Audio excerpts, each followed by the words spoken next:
So it's like first of all, the problem here is what is a pandemic?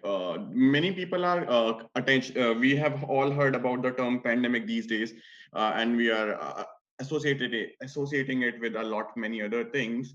But we should be knowing what these technical terms are and what are the real meanings of these terms. So technically, what is a pandemic? And there are further other terms that are associated with a pandemic that we should be aware of. Uh, First of all, the introduction. We all know a lot of about COVID situation currently, but I wanted to point to things here. The pandemic has been declared as a public health emergency on 30th January 2020, and it was declared as a pandemic on 11th March 2020. So there are few terms that we should be knowing, and as per yesterday's data, around 1.8 million confirmed cases has been diagnosed across the world, and around 117,000 deaths has been there in the world. There are various perspectives that because I'm talking to a lot of people across the globe in various countries, there are various perspectives that people have currently about the current situation. But these perspectives actually vary as per the socioeconomic status of people, as per the level of understanding of the situation, and along with their priorities. Believe me, people who are coming from developing countries have very different opinion and perspective towards the current situation in comparison to the people who are coming from the developed country. And similarly, the situation is the priorities and the perspectives are different when it comes to rich and poor, and there's a huge gap of the what people actually wanted as per their scenario. People are saying that we should delay this pandemic as long as when vaccines are not available, or uh, prevent as much as that's possible. People are saying that is it a start of apocalypse, or people are feeling very hopeless. Are they going to survive through it or not? People have become very irritated because there are multiple forms of restrictions that has been imposed across the globe in various countries, ranging from complete lockdown to partial lockdowns to social distancing or physical distancing measures also. Apart from that,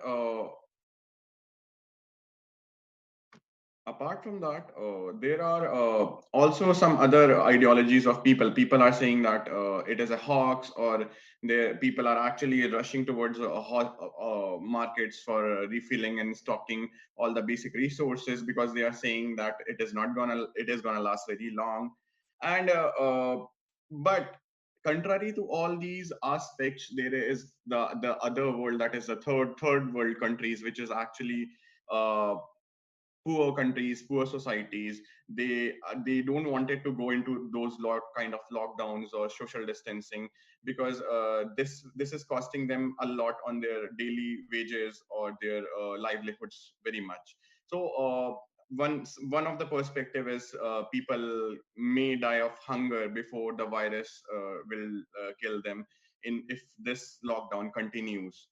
There is also a perspective that people don't wanted to stay at home because they are having their children's hungry, their family hungry, and they really don't care about death or disease. So it's like, and there's an entirely different group of people who are actually relying on the all those mathematical models which has portrayed millions of deaths across the world due to this pandemic within upcoming few weeks and months.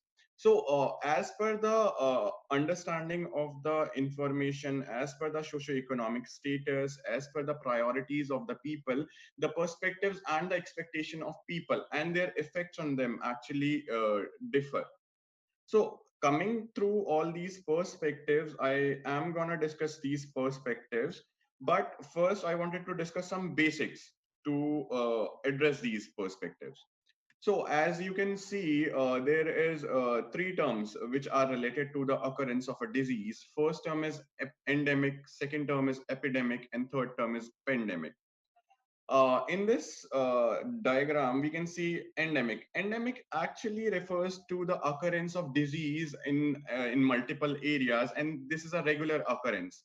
For example, we have regular occurrence of common cold and cough, or we have seasonal diseases, diarrhea, or these kind of diseases everywhere in the world, and they have their own frequency across the world. But on the contrary, epidemic means there's a sudden rise in the number of cases as per a particular geographical location. But this sudden rise of the number of cases is restricted to a particular country or a particular geographical location. On the contrary, pandemic is actually the same outbreak of the disease which does not respect international borders. So current situation is a pandemic because there's a spread of the cases and the diseases across the geographical borders, and around more than 150 countries are currently affected by the disease. So the question here is, people are taking it in a very panic form, the term pandemic. First of all, we need to understand that pandemic doesn't mean, is not at all related to the severity of the disease. Pandemic is just a term where people says that they are actually there's a disease which has crossed international borders, and they actually it can be spread in this globalized world. In this graph, you can see that this thing is known as endemic. That means continuous presence of a disease. But an epidemic is sudden rise in the number of cases of a disease. So on these terms, we should understand one thing.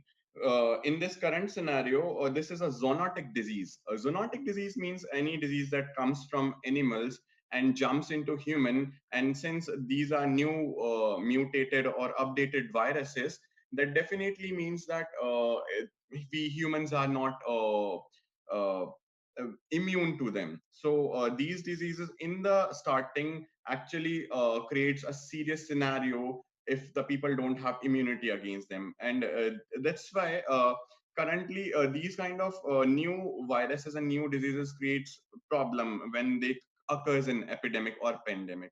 So it's like there's always a pandemic curve that is followed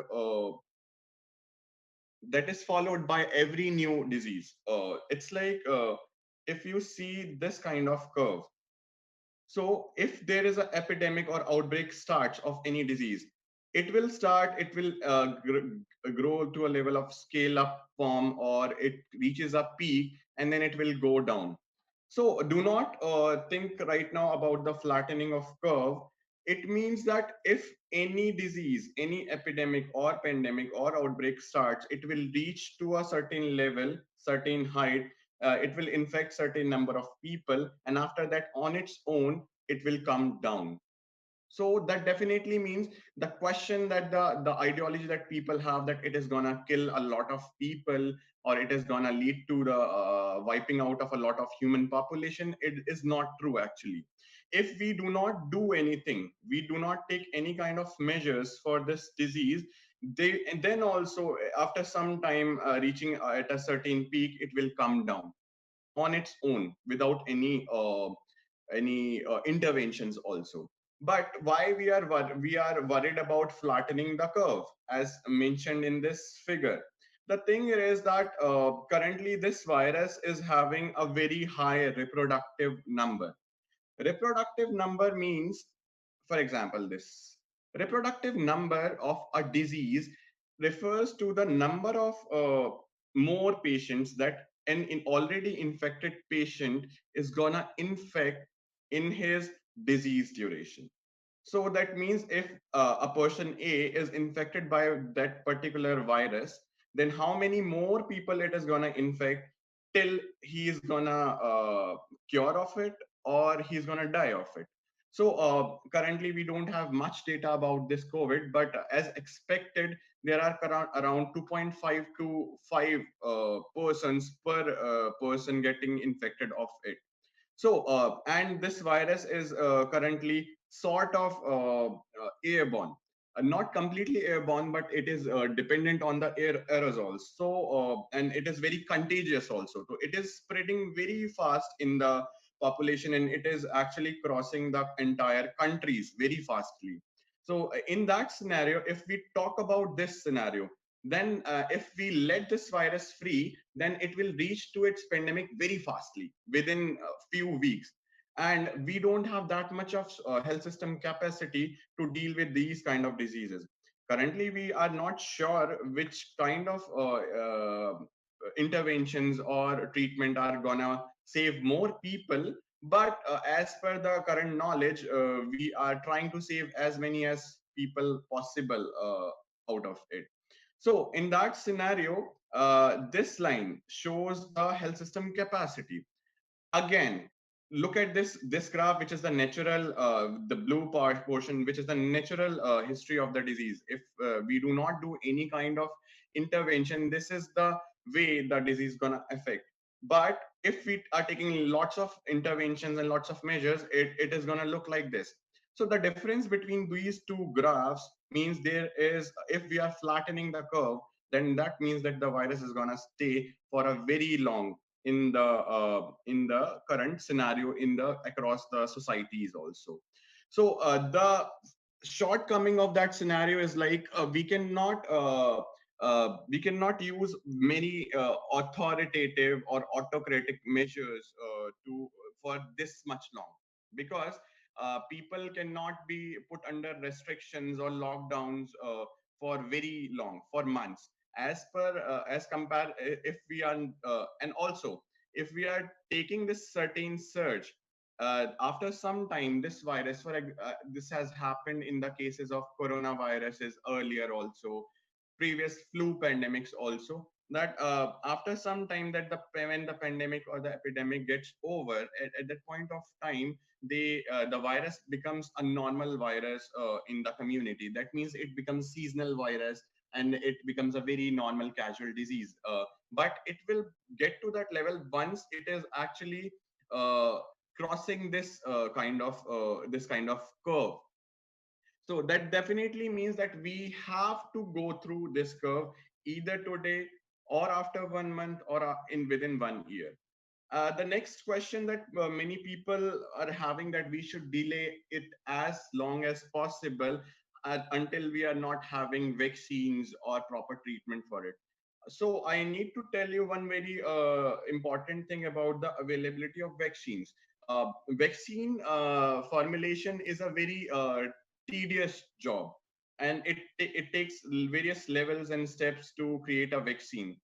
It will be formulated in labs, then there are animal experiments, and if it is efficacious in animal, then it will go to very controlled setting trials, then it will go for some market trials, then it will be rolled out in the population. That means if we are going through that process, it is gonna take around 1.5 year to have a proper vaccine currently. So that definitely means that if we wanted to flatten this curve, are we ready to take that kind of time, that we are ready to form these kind of lockdowns or community containment measures for a few months or even an year? So at that point of time, people says that there is a concept of herd immunity. Definitely, when a virus goes into a new virus goes into community transmission, it will it will infect as much as people which is it intends to, either today or after a few months or after 1 year, because people need to develop immunity because of that virus. So the whole sole strategy of delaying that virus is like how long can we delay it, and at what cost we can delay it. So again, this is the topic of today, that what are the community perspective and effect of these lockdowns on the mental health of people. Coming to the next slide, it's like again, if we are using this kind of curve here, our it is the flaw of the system that we don't have very adequate health system in most of the countries. Then that means that if we don't have systems in our country, it is not the contagiousness or the severity of the virus. We are actually more or less responsible for ourselves, that we are not able to handle those cases. So as all most of us might be knowing that only 20% of the overall infected people might develop disease, and out of those 20% people, only 5% people will be going into a severe form of disease that might be requiring intensive care unit. So comparing to that thing, also we should also understand one very important point, that the severity of disease actually varies with the age group of the people. So currently we should be thinking on those terms, because as we cannot extend these kind of lockdowns or community containment measures for very long, and we also wanted to save as much as people as we can before a vaccine arrives, then that definitely means we need to have a strategy which actually helps to save us the vulnerable people. Then that means people who are old, those who are having comorbidities, diseases like diabetes, hypertension, liver diseases, lung diseases. So our strategies should focus on those terms. So this was a pretty touch of basics. So pandemic control, most of the countries are actually following these two kind of things: suppression strategies or mitigation strategies. Suppression strategies are like, people are thinking that, for example, in any country there is a daily reporting of 1000 cases, confirmed cases. People are panicking because they are thinking that the virus is going up, the infection is going up, and and they are targeting a goal of 0 cases or 10 cases or 20 cases Hello, per just day. to intervene. Huh. Hi, doctor. Just to intervene, can you put the mic closer to you? Okay, am I audible now? Yeah, because at the same time, yeah, because at the same time we are having a Facebook live stream as well, so the Okay, okay, voice okay. got a little quiet. Yeah, Am I audible now? yeah, I think that seems better. Yeah. Okay, so it's like, though most of the people are panicking currently because people are Can you thinking that, hello. please adjust the camera as well? Okay. So we are currently actually, most of the people are panicking because of that number that is actually coming daily. People are panicking why this number of particular number are coming daily infected in a particular country. We are not, because most of the people think that coming of those numbers is a wrong thing, but believe me, it is a other way around. Once a virus actually goes into a community transmission or into a local transmission, we cannot eradicate that virus on the spot. At that point of time, we have to think about on the terms that it will infect minimum people on a continuous level. So that definitely means that uh, we cannot target a situation or goal where we are not having 0 cases on the spot. It will take few weeks, even in some countries few months, to have a minimum number of cases. So first of all, we should not be panicking on watching the numbers of confirmed cases. Though the severity of the disease varies with the country as per the deaths, but those deaths are actually linked to various other things. It might be related to the number of old people actually are present in that particular country, and also it is also related to the comorbid situation of those older people. For example, in a country where there are very many minimum number of people, uh, older people, that country are having might be having less severe cases, less number of severe cases, and lesser number of death also.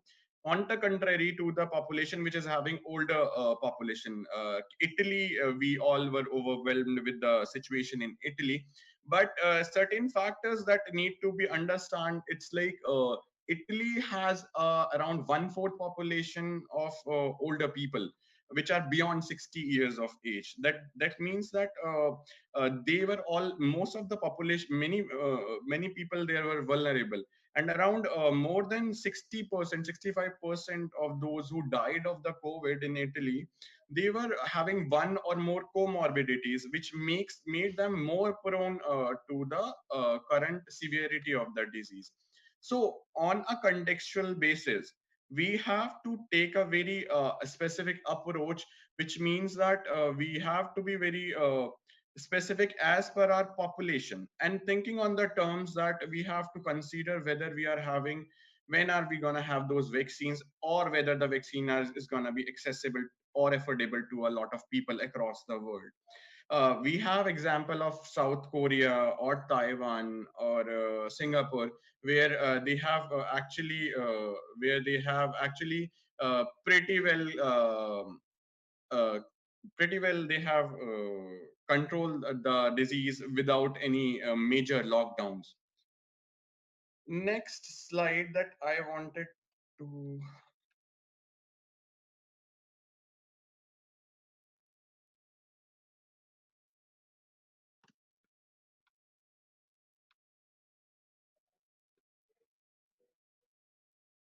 Hmm. So community containment measures. So we are going towards our topic of lockdowns and the current situation as per the community perspective. Community containment measures refers to those measures that we actually take to prevent the spread of a particular microorganism or virus into the community.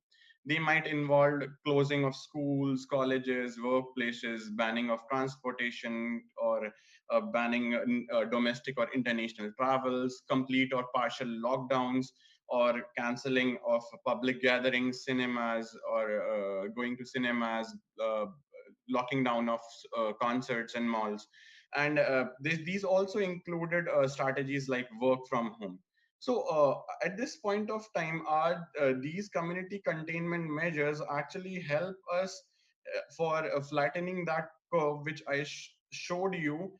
But we should not be, as this is my personal opinion, we should not be thinking of complete closure for the banning or complete closure or containment measures, very strict measures, because it is gonna have a lot of negative impact on various population. For example, this, what we are doing currently is a vertical approach. We are overwhelmed with the situation because we have not seen such kind of situation in past, and we are thinking on only on a very tunnel based approach, that it is only about COVID.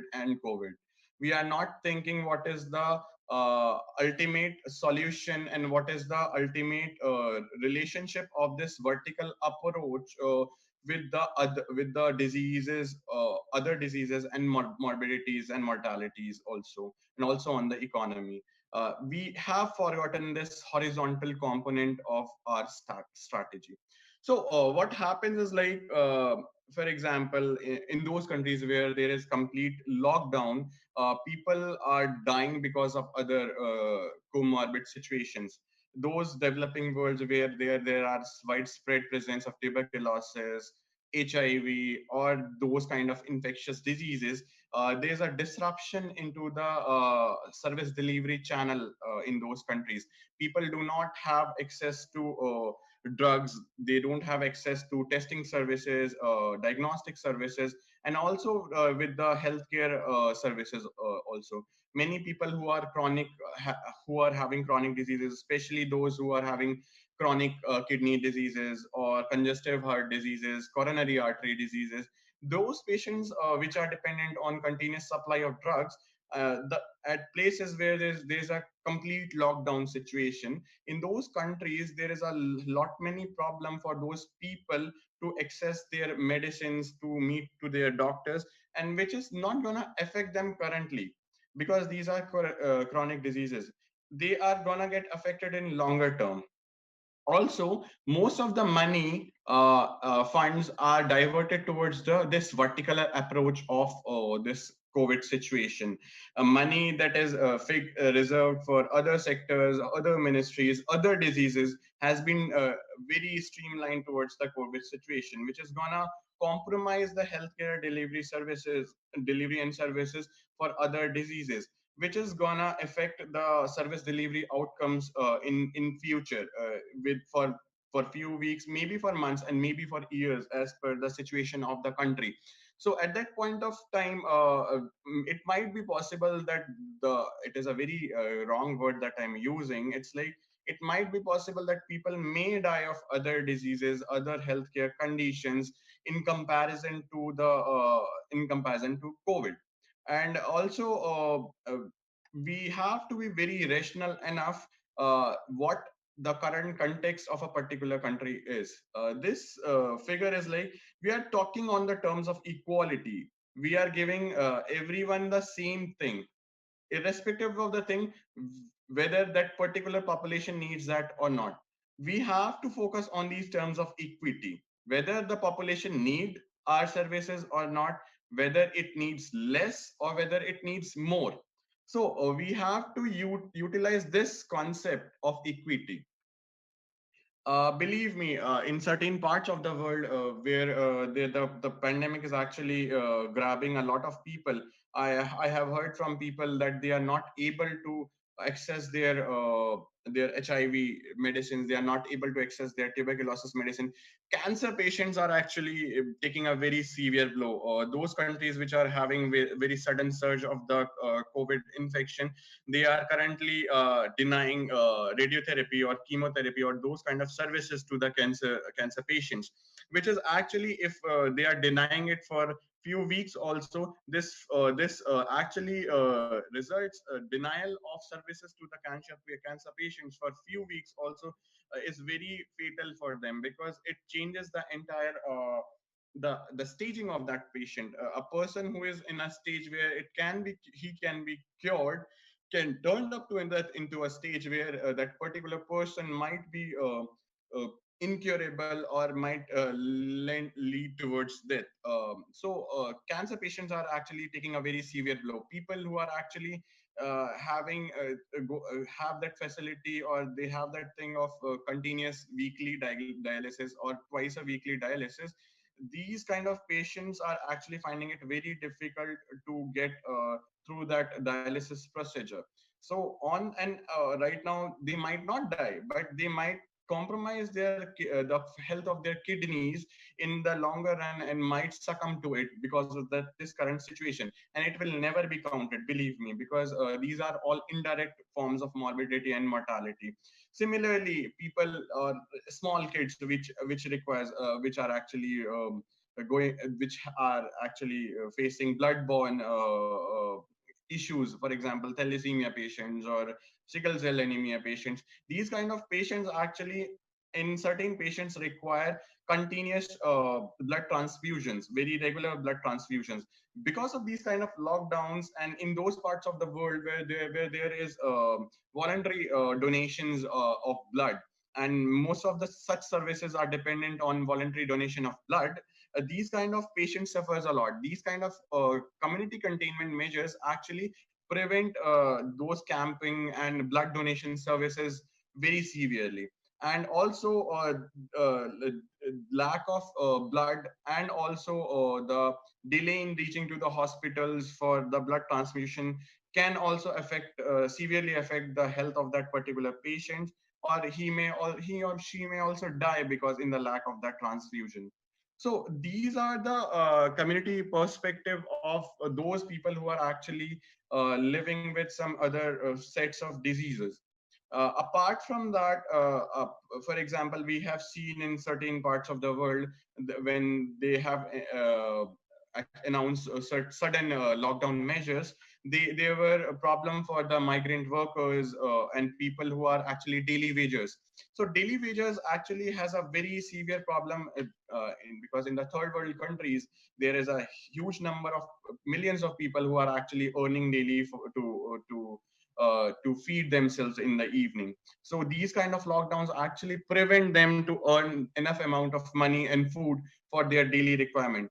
So this is gonna lead to starvation, hunger, very significant increase in mortality due to malnutrition in near future because of that. So at that point of time, and believe me, those countries, those part of the world where social security systems are actually very good, those can provide food services to their population. But third world countries found it very difficult to provide these kind of essential services to their population. And it is beforehand it is known that these kind of the countries actually have a very big level of malnutrition, hunger rate. So at that point of time, this may lead to a steep rise in hunger and starvation and deaths due to malnutrition in those countries, and it may take a very severe turn on the contrary hand also. Believe me, it is a social aspect of a particular disease. If a person does not get food, he might this is actually related to the increase in the criminal activities in that particular country or at that particular location. So I'm also worried, and many public health professionals are actually worried about these relationships of food availability with these other unexplored or unthought aspects which are related to starvation, hunger, and also rise in the crime rates in those parts of the world. Apart from that, since we have this topic of infodemic today, so this is a very new term these days, but believe me, pandemics are they are not very uncommon things on this earth.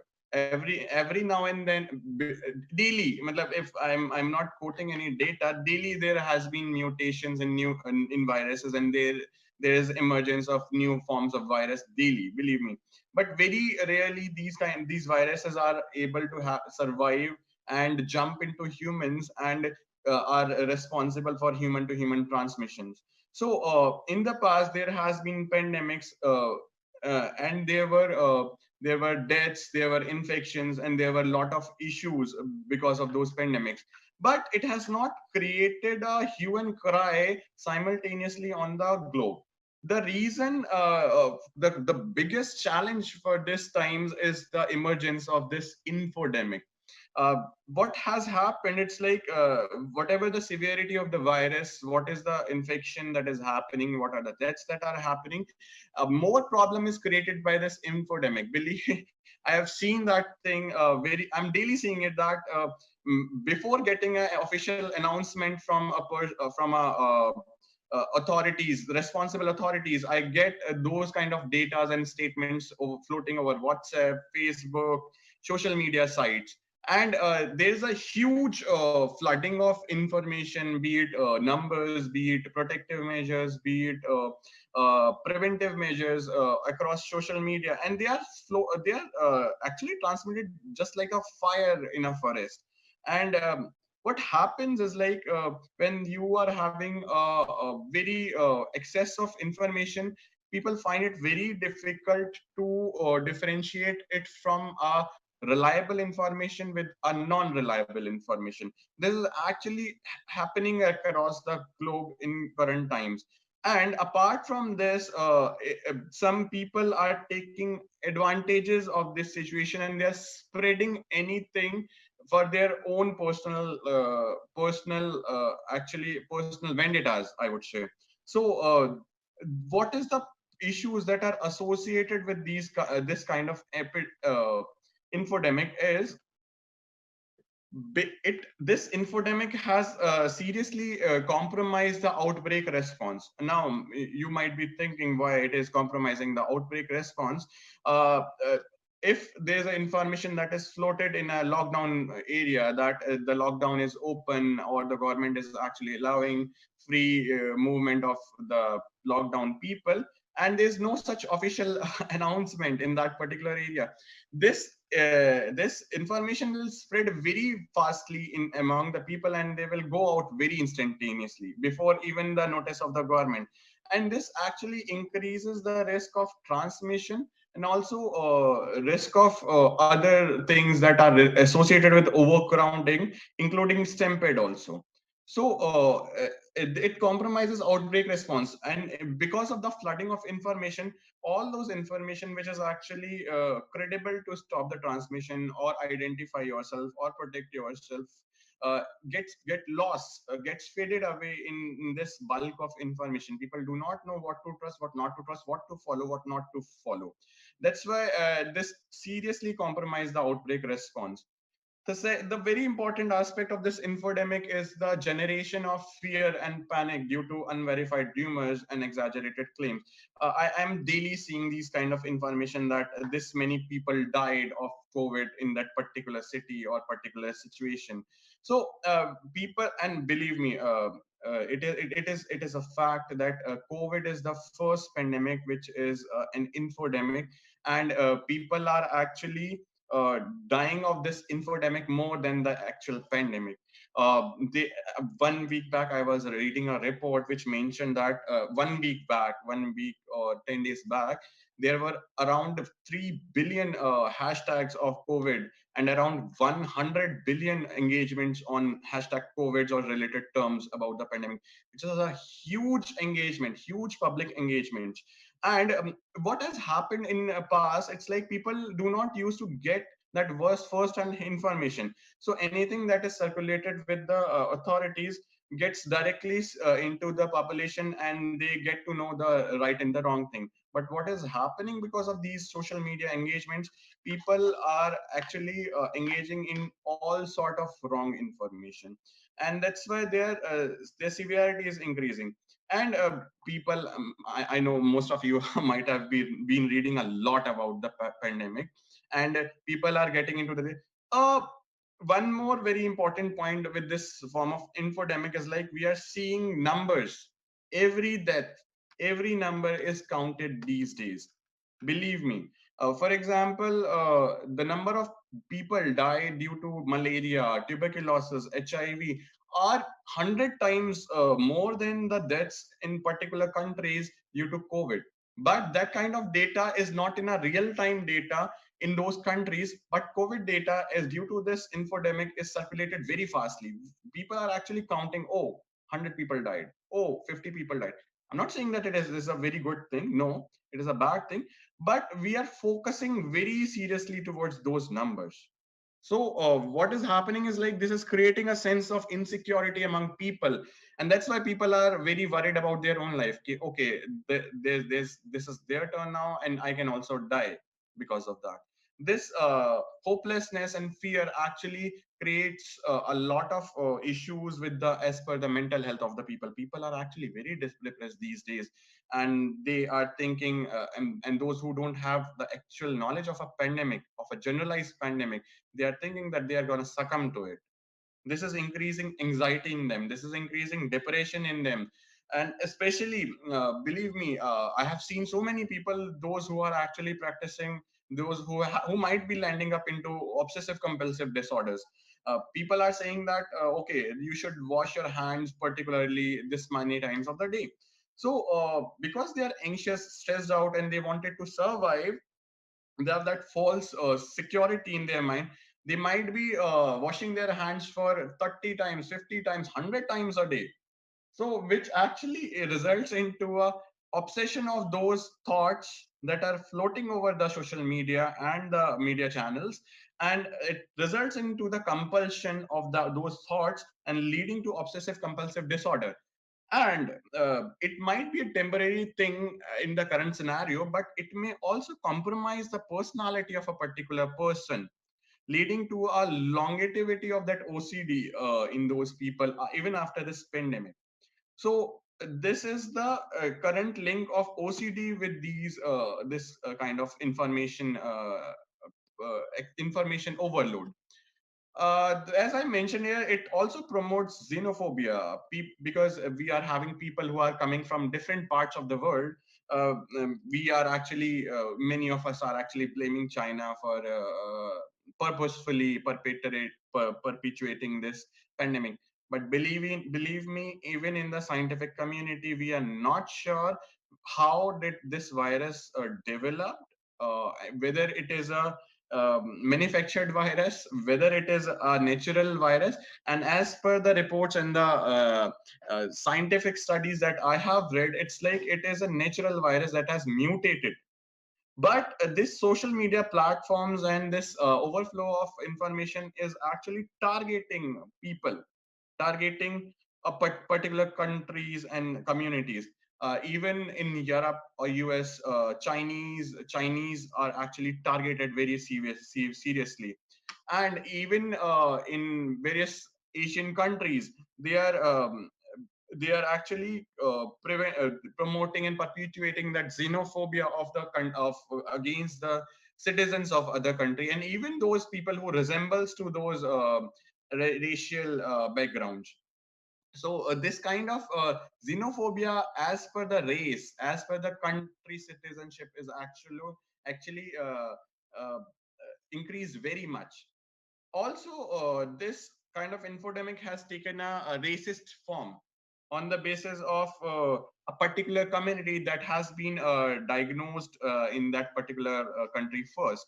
So those part of the world where Muslims were diagnosed first, so Muslims are targeted by the other communities. Oh, you have brought this virus, you are responsible for spreading this virus.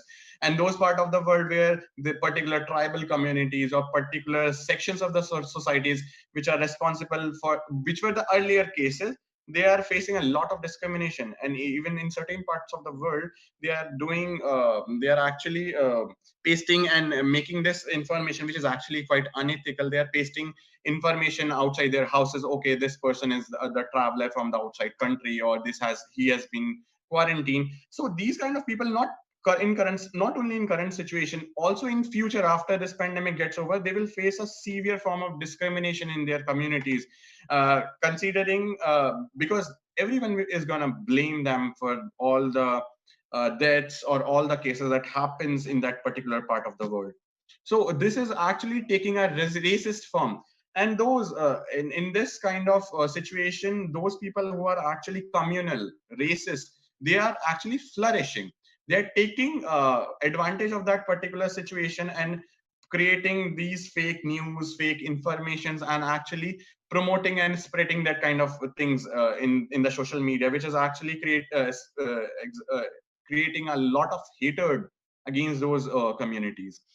Apart from that, mental health aspects of this infodemic in longer run, we might everyone, each of us is currently in some form of restrictions across the world. People are sitting, people are working from home, they are attending classes from their home, they are going very less outside, they are not going to their workouts, they are not going to their gyms, their regular activities. They spending most of the times in their homes. So this actually, if they are not very home person, they are actually compromising their mental health, because for going out is considered to be very good to refresh yourself. And this is actually making a lot of people irritated and frustrated in their daily lives. It has actually lead to a lot of domestic violence and these kind of feelings, and child abuse also. Recently I was reading a report from America, where they have actually said that there has been multiple fold of rise in the child abuse in America. And America, I would say US is a country where it is reported. And considering the other parts of the world where it is not very easily reported, there is a huge rise in the child abuse, domestic violence, and even marital rapes in those parts of the world. So this kind of thing is gonna affect, these kind of activities are gonna affect people on a longer run. And once you get into depression, into anxiety, these are not gonna stop very easily. It takes a huge lot on your mental health on a longer run. So at that point of time, these kind of situations are actually having a lot of issues on those people.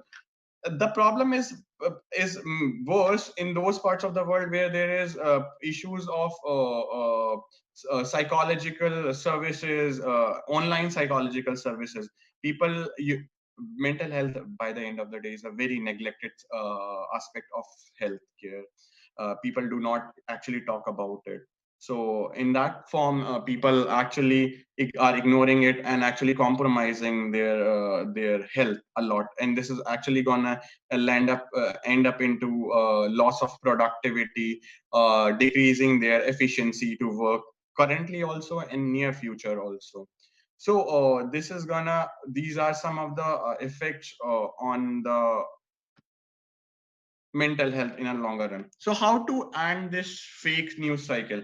We might be seeing a lot of pop-ups during websites when we are googling any form of information on social on COVID.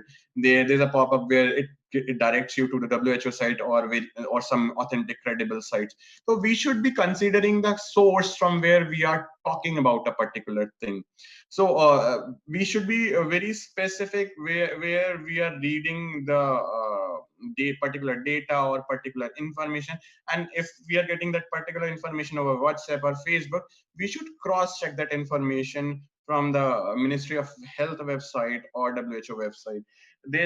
Because at times these kind of information cross check actually clears your doubts and prevents you also from spreading that wrong information into masses.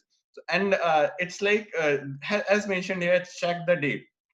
We are currently facing a pandemic. We do not know much about the virus and the disease also. The information is actually changing daily, I must say. What was true or what was correct 10 days before, it might not stand today well. And the information, the article that was published 1 week back or 10 days back might not be as authentic today. So we should be checking the date of that particular information publishing or article or particular report also, even with the Ministry of Health also. If the particular information is shared as a part of the Ministry of Health report, it might be shared 10 days back, which might be updated by the ministry, but you are relying on that particular piece of information that is shared today, which was actually 10 days old. So even the authentic reports and the data and the sources should be verified for their dates and their authenticity. Also, what is happening, there was I want to give this example about this. There was a very good study on whether BCG vaccination is preventing the mortality and severity of COVID. Many I have read many editorial articles on the basis of that particular study. What happens is, like, we as a editor write the things that are very sensational. We want to write something that we wanted our readers to read and learn only, and we usually omit that information which we do not find very attractive or sensationalizing. So at that point of time, it actually is misinterpreted and misrepresented at a lot of places. So for example, if a study says that BCG vaccination is actually protective for people, so what will people do in other parts of the world? They will crowd the healthcare system, which is actually very overburdened currently, and they will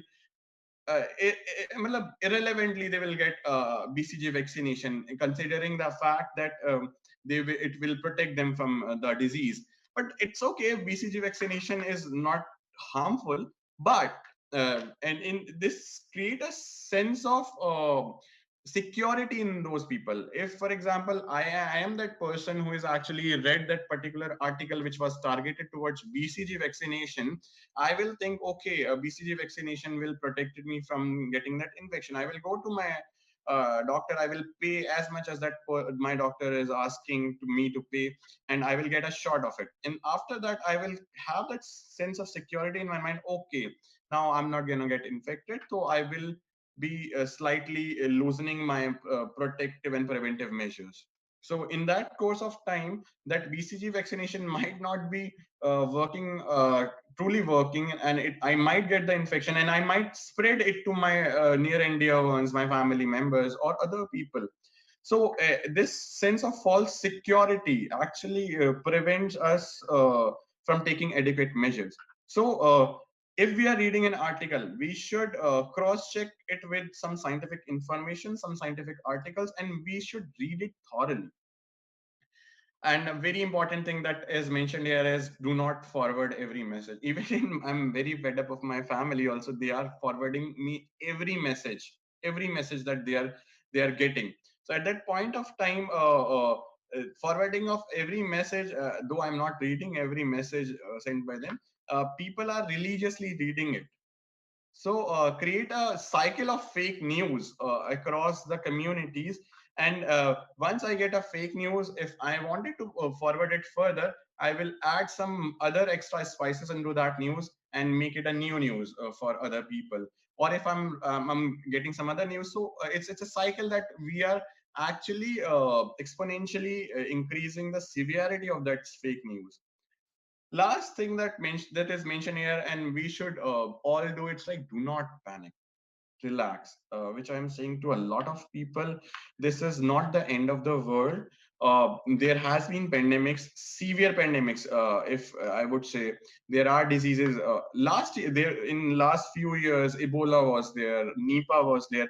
And believe me, Ebola and Nipah has very severe and very huge mortality rate. Even Nipah is considered to be 75% mortality rate. So which may these kind of diseases are actually very fatal diseases, and still we didn't give a shit about those diseases because we were not getting those informations over our social media platforms, and we didn't panic about it. So and those diseases also get down. Even the worst pandemic in the history of humankind, which was Spanish flu, or anything that which I remember is Spanish flu. Uh, Spanish flu also get down on its own with if those countries which have taken no strategies or measures for that.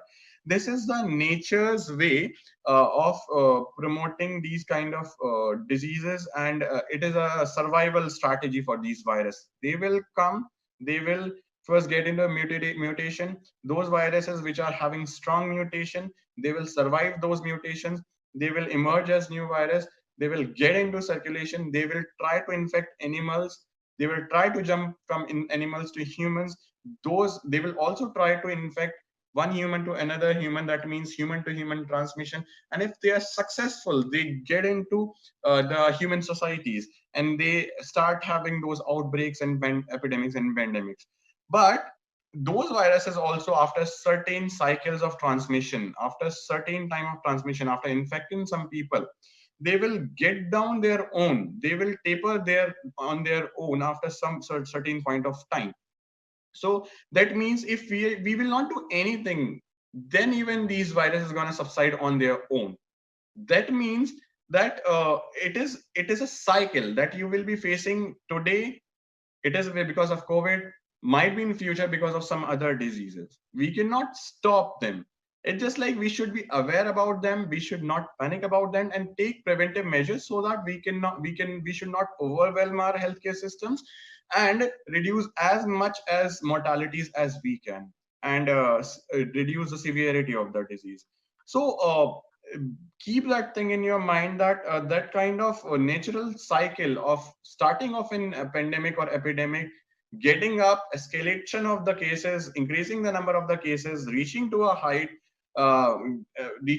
and it will taper on its own after some time. Also, I wanted to focus on one very important aspect here, is like some countries are reporting excessive number of cases currently. And considering the incubation period, this disease do not have an incubation period of 1 day. That means it means that if somebody was infected yesterday, might most probably will not be showing signs and symptoms even in the severe case as of today. That means whatever numbers that we are getting might be on an average because of the infection that has occurred 1 week back or even 2 week backs. So this creates a paradox, I would say.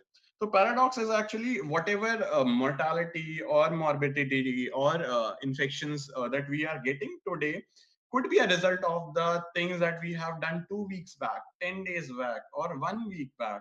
So and we what happens, like, we see that data in a current time situation, and we think that okay, today we have this number of positive cases, that means currently the virus is actually creating a lot of havoc, in despite of the fact that the measures that we have taken 1 week for the entire week might have become successful, and it will be visible in our reports, in our transmission cycle next week.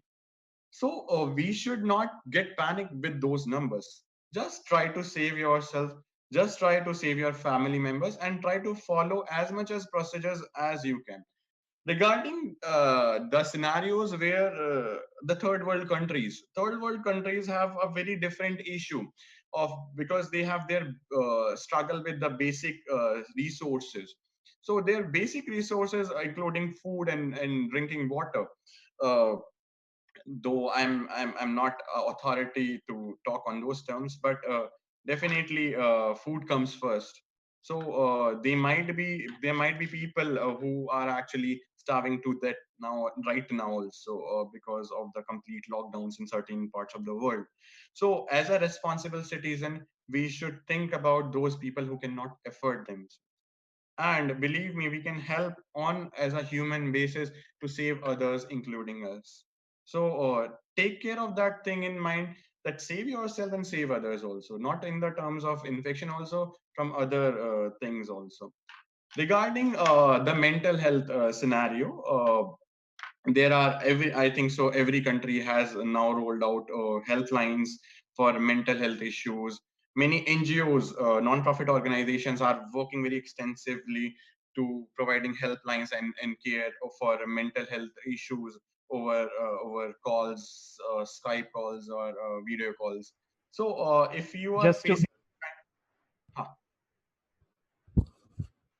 yeah, Atif. we have 12 minutes more. So if anyone wants to ask any question, this is the right time. You can either drop your question on the chat box or raise your hand and I can go ahead. Okay. So yes, doctor, I think you can take some more time to wrap it up.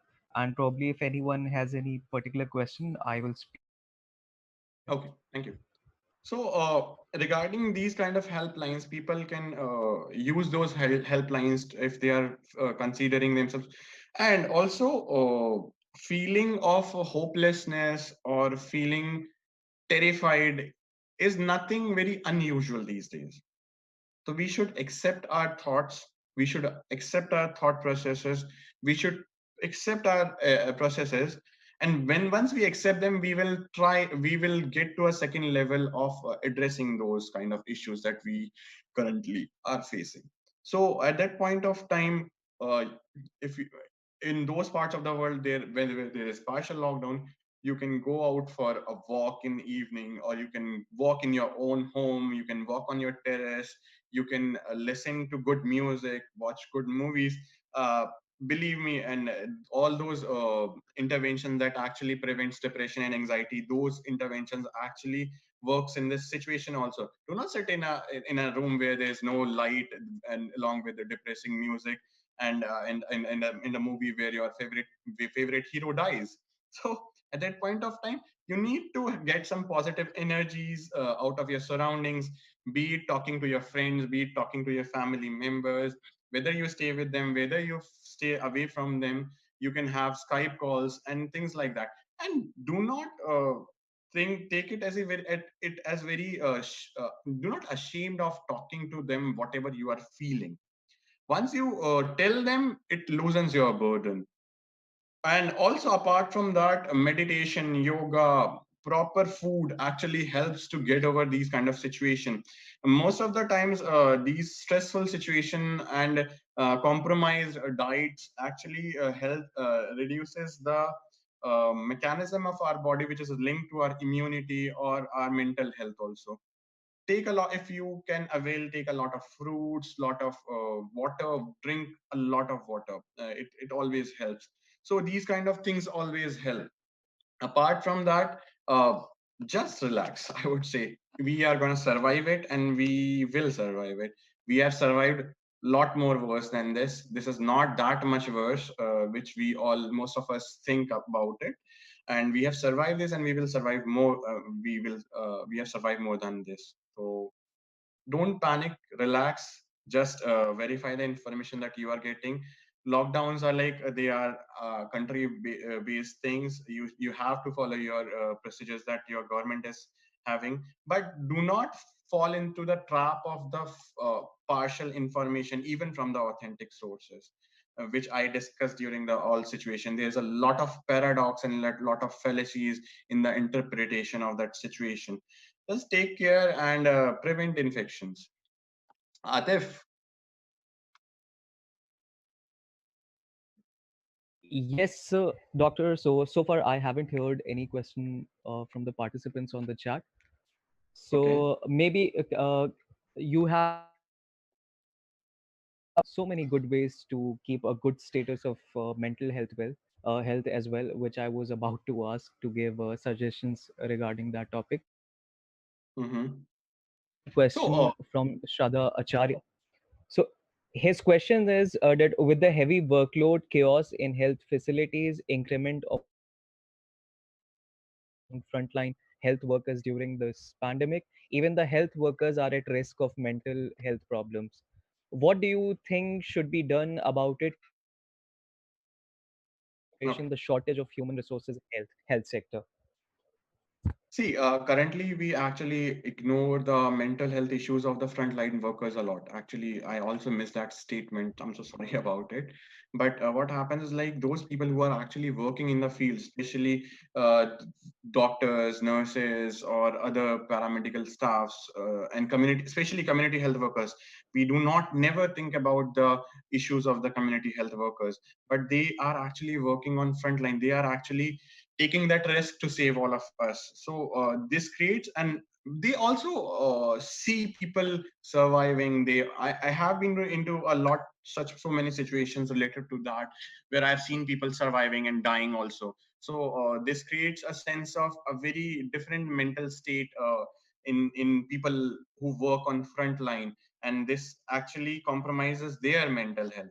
So talking about the mental health of the healthcare workers, believe those countries, those situations where there is a particular time duration of the duties of healthcare workers, they should perform their duties, they should follow all the precaution measures, but after that, just completely uh, uh, during their free time, just completely deviate from their situation as per their workplaces.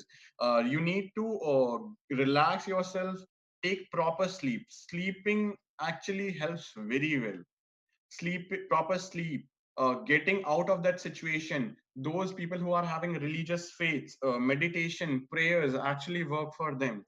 Those people, and believe me, eating good and watching good things help in that situation also, because once if you are eating well, you are drinking a lot of water, this improves this maintains your immunity also, to protect you from the any kind of infection also. Plus it has been seen a very protective mechanism on the mental health.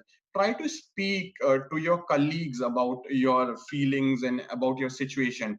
And those people who are staying with those frontline workers who are staying with their families, try to speak about your daily routine with your family, because whatever you have seen, whatever good you have seen, whatever bad you have seen, speaking that out, getting that out of your system actually rejuvenates you for the challenges for the next day. And if you are not staying with your family, you have your colleagues in field which are who are working with you. You can definitely phone call your friends and family members. Apart from that, writing a diary note about daily experiences actually helps a lot to a lot of people. Writing it down has been shown in various studies to improve the situation, mental health situation, and get over that trauma that they face daily. So it actually help the frontline workers also. And believe me, crying is a good thing. Especially, I've seen in many parts of the world, crying is not considered to be good, especially in that heteronormative idea of the society. But if you are crying, if you want to cry, just cry, because crying actually uh, relieves you of the pain that and the sufferings that you are seeing in the fields. So these small things actually helps you a lot. Separate your professional life from your personal life. Be at One home. another uh, one another question that we have is Yeah. see any hidden benefits of this pandemic like in the future? Sorry, Atif, I'm not able to hear that. The question that we have is that do does the doctor see any hidden benefits of the pandemic? Uh, Hidden benefit of this situation is like health is a very neglected field across the world. But current situation actually uh, extensively made people realize that this current situation is due to weak health systems, weak healthcare systems, weak surveillance systems. I So completely agree with you on that. Yeah. it's like that. It's like this situation when people know some are speaking about it and some are not, but they know in the core of their heart that this situation is actually worse, because getting worse because of the inadequacy of the healthcare systems. People, the political leaders are were not actually providing funds and investing in the healthcare systems.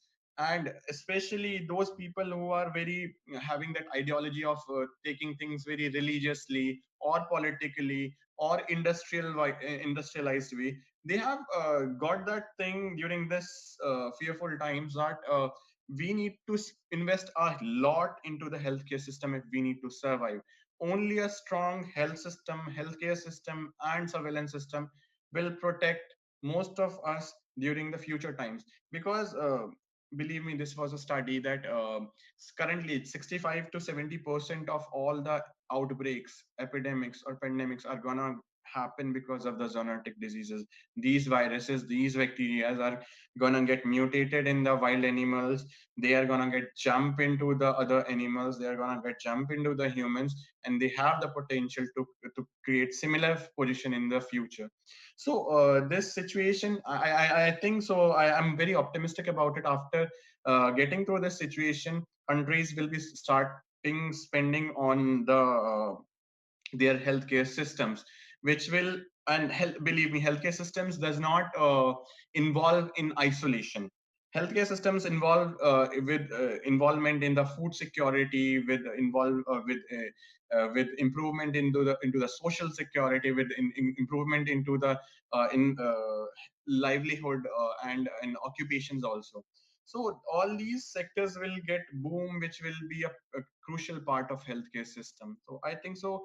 I'm optimistic about future that people will take care of that in future.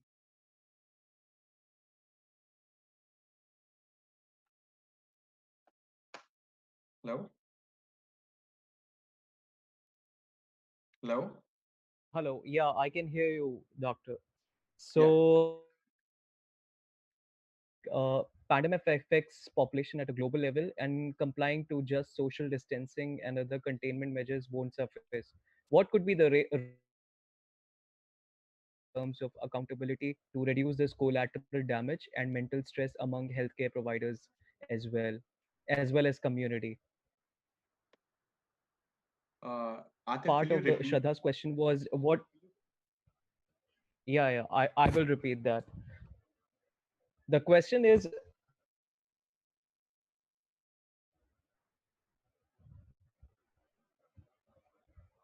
hello. Yeah. So the question is, pandemic affects population at a global level, and complying to just social distancing and other containment measures won't suffice. What could be the role of local governments in terms of accountability to reduce this collateral damage and mental stress among healthcare providers as well as community? So basically, what Deepak wants to know is the role of local governments in and how they can reduce this collateral damage and mental stress among communities and healthcare providers. Also, please be brief on your answers because we are really running out of time, and a lot of participants have requested that they have other things to attend to. So, in a few lines, if you can be brief, then we'll probably wrap up this session. Yeah. Okay. So about the involvement of the local authorities and systems for containing the So you can situation. And stop sharing your screen now. okay. So hmm. So, regarding the containing of the containment measures and the involvement of the local governments to reduce the collateral damage. But the see, as a public health person, I have always believed in one thing, that it has to be a top down approach. Sorry, it has to be a bottom up approach, not a top down approach. Bottom up approach means that we need to take our interventions and all the steps into account right from the grassroots level. So if we are having community involvement on all the decisions that we are taking for containing diseases, we containing diseases, we can build very strong measures as per the context. Whatever, for example, what one intervention might work into a particular village might not work into the adjacent village also. So we have to go down to the village level, even to the village level, take into the consideration to the local leaders, local people. We have to have tailor-made approaches, what works in their situation and what doesn't works into that situation, and work scientifically into that. So it is not like the central government is making some policies and some steps, and it is rolling down at the grassroots level. No, you need to take into consideration to the local people, and think on the terms of the collateral damage that a particular community is having. For example, in some parts of the world currently there is harvesting system.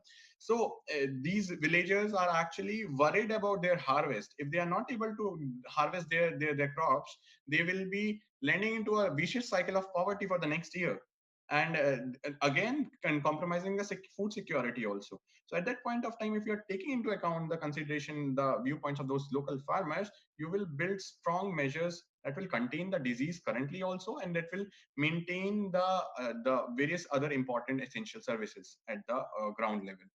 So, regarding the mental stress among healthcare workers, I have already answered that question.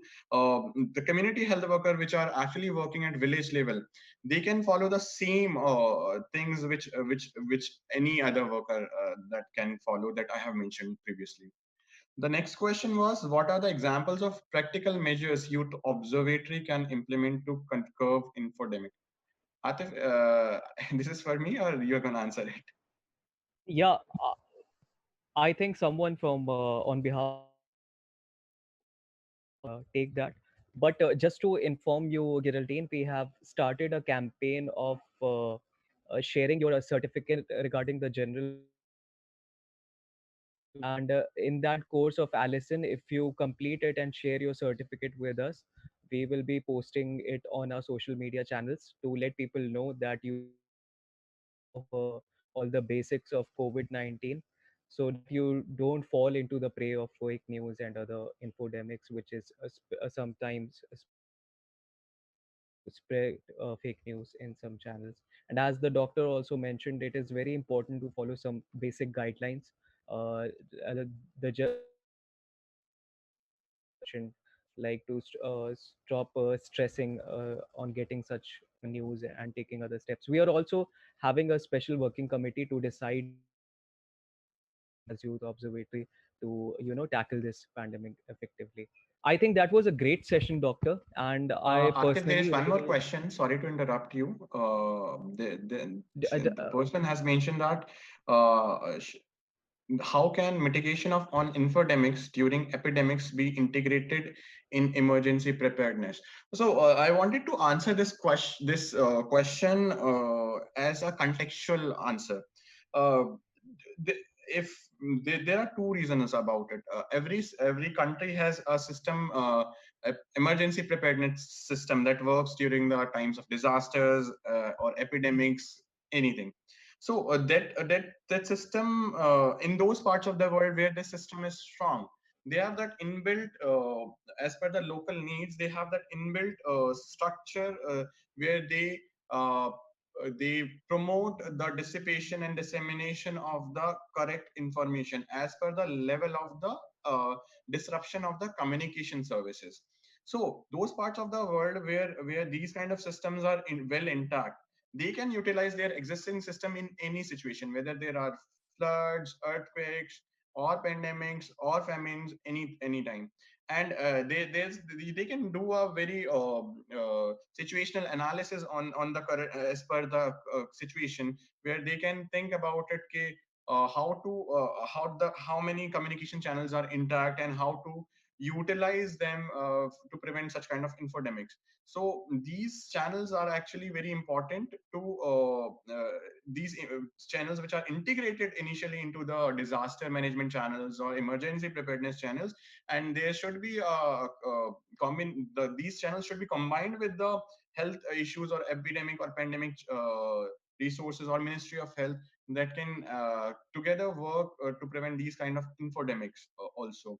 Second thing is like those countries currently which are doing well in this pandemic time, somehow they have this system previously, they have made that system in their previous flu pandemics, that they one of the component of those countries is these integrated information channels in their emergency preparedness systems. So existing channels, what happens is like people think so that it is a one time thing. No, it is a continuous process. It will work all the time. It will work during the emergency also and during the non emergency thing. So strengthening these kind of symptoms will save all of us in future also. So we need to have that kind of systems integrated into the healthcare system and also into the emergency preparedness system. Okay, so that was the last question for the session, and it was very well explained by Dr. Abhishek.